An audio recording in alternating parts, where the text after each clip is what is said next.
Ice cream কোনের জন্ম এক মজার দুর্ঘটনার ফল। ঘটনাটা 1904 সালের যুক্তরাষ্ট্রের মিসৌরি রাজ্যের সেন্ট লুইস শহরে অনুষ্ঠিত ওয়ার্ল্ডস ফেয়ার বা বিশাল মেলার সময়কার।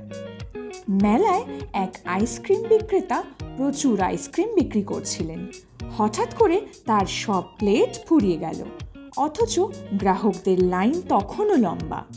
এই পরিস্থিতিতে পাশে থাকা এক সিরিয়ান ওয়াফল বিক্রেতা, যার দোকানে তেমন ভিড় ছিল না, তিনি সাহায্যের হাত বাড়ান।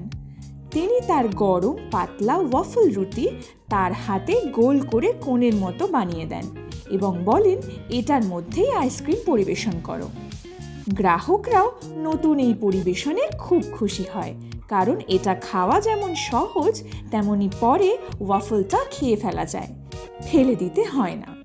এরপর থেকে এই আইসক্রিম ওয়াফল কোন এত জনপ্রিয় হয়ে ওঠে যে পরবর্তীতে অনেক কোম্পানি এটিকে বানিয়ে বাজার মাত করা শুরু করে।